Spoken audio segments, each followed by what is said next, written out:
Magically നമ്മൾ creative ഒരു പ്രോസസ്സിൽ ഇറങ്ങിത്തിരിക്കുമ്പോഴത്തേക്കും ഒരു സ്റ്റേജ് ചെയ്യുമ്പോഴത്തേക്കും ഈ അൺസർട്ടനിറ്റീസും പേടികളും അവരെന്ത് വിചാരിക്കും ഇവരെന്ത് വിചാരിക്കും അവർ ചെയ്യും ഇതൊക്കെ അങ്ങ് മാറും. കാരണം എന്ന് വെച്ച് കഴിഞ്ഞാൽ നമ്മൾ ഫ്ലോയിൽ അങ്ങ് പോവുക. ഇപ്പം നമ്മൾ ആരെടുത്ത് വേണമെങ്കിലും ഇത് ചോദിക്കാനുള്ള ഒരു ധൈര്യം വരും. ഡെസ്പിറേഷൻ ആയിരിക്കും ചിലപ്പോൾ, അല്ലെങ്കിൽ നമ്മുടെ ക്രിയേറ്റീവ് സംഭവം നമുക്ക്.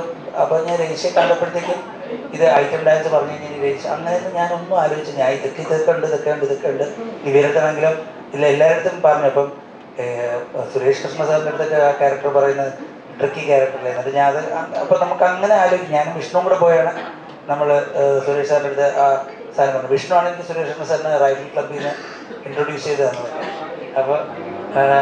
അപ്പോൾ ഞാൻ കൂടുതൽ അതിൻ്റെ എനിക്ക് എന്തോ ദൈവം സഹായിച്ച ആ സമയത്ത് അതിൻ്റെ പ്രത്യാഘാതങ്ങളെ കുറിച്ച് ഓർമ്മ വരുന്നത്. പിന്നെ കുറേ നേരം കഴിഞ്ഞിട്ട് ഇപ്പം പാട്ടൊക്കെ ഇറങ്ങിയപ്പോഴാണ് പിന്നെ ഇത്രയും വലിയ ആഘാതമാണോ ഇതെന്നൊക്കെ ഞാൻ ആലോചിച്ചത് പാട്ടൊക്കെ ഇറങ്ങിയിട്ടാണ്. അതുവരെ ഞാൻ ഇത് ഒരാൾക്ക് പറഞ്ഞാൽ അത് മാറി കുറച്ച് കഴിഞ്ഞപ്പോൾ. അപ്പോൾ ഇത് അപ്പോൾ അങ്ങനെ കൂടുതൽ ചിന്തിക്കുന്ന ഒരു സ്പേസിലല്ല എനിക്ക് ദൈവം സഹായിച്ചത് അല്ല. അതെ അങ്ങനെ ചിന്തിച്ചു കഴിഞ്ഞാൽ പ്രശ്നം എന്ന് വെച്ച് കഴിഞ്ഞാൽ നമുക്ക് for film makers, for producers, for writers എല്ലാവർക്കും പറ്റുന്നതെന്ന് വെച്ച് കഴിഞ്ഞാൽ we are trying to make the best item product. ഇത് ബെസ്റ്റ് നമുക്ക് ഒരിക്കലും ഉണ്ടാക്കാൻ പറ്റില്ല. കാരണം എന്തായാലും നമ്മളെക്കാട്ടും ബെസ്റ്റ് സാധനം വരും. അത് ഭൂമിയുടെ ഒരു റൂളാണ്. എന്തിൽ ബെസ്റ്റ് ഉണ്ടോ അതിനെക്കാട്ടും ബെസ്റ്റ് എവിടെയെങ്കിലും ഉണ്ട്. അതായത് ഒരു സെക്കൻഡ് ഞാൻ വിചാരിച്ചത് ഇനി എങ്ങാനും കൃഷാന്നത് ആലോചിച്ച് പോയിട്ട് എൻ്റെ അടുത്ത് വന്നില്ലായിരുന്നെങ്കിൽ what a miss this would have been.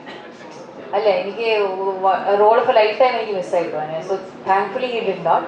And courageous film makers, normally ഒരു ഫിലിം മേക്കേഴ്സ് അങ്ങനെ ഒന്നും, കാരണം നമ്മളവിടെ ആക്ടേഴ്സ് ആയിരിക്കുമ്പം പുറമേ ഉള്ള ആൾക്കാർക്ക് നമ്മുടെ മുഖം ഇപ്പോഴും പുറത്തു വരുമ്പോൾ തോന്നുന്നു നമുക്ക് കൂടുതൽ ഏജൻസി ഉണ്ടെന്ന്. ഇല്ല, നമുക്ക് ഏജൻസി ഇല്ല. കാരണം ഞങ്ങൾ ഇത് നമ്മുടെ മുഖം സ്ക്രീനിൽ വരണമെങ്കിൽ ഒരാൾ കഥ എഴുതണം, ഒരു സംവിധായകൻ അത് ഡിസൈഡ് ചെയ്യണം, ആ സംവിധായകൻ്റെ എഴുത്തുകാരൻ്റെ മനസ്സിൽ നമ്മുടെ മുഖം വരണം, നമ്മൾ അപ്രോച്ച് ചെയ്യാൻ തോന്നണം.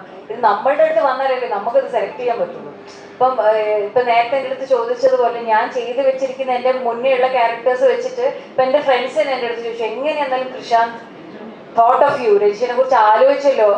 അതിൽ ഞാൻ ഭയങ്കര ഗ്രേറ്റ്ഫുൾ ആണ്. കാരണം നമ്മളുടെ പ്രീവിയസ് വർക്ക് അല്ലെങ്കിൽ നമ്മളിതിന് മുന്നേറ്റ കോസ്റ്റ്യൂംസ്, ലുക്ക്, ക്യാരക്ടറൊക്കെ വെച്ച് നോക്കുകയാണെങ്കിൽ ചൂസ് ചെയ്യാതെ പോയതെങ്കിൽ എനിക്കായിരുന്നു നഷ്ടം സംഭവിക്കുക എന്നുള്ളത്.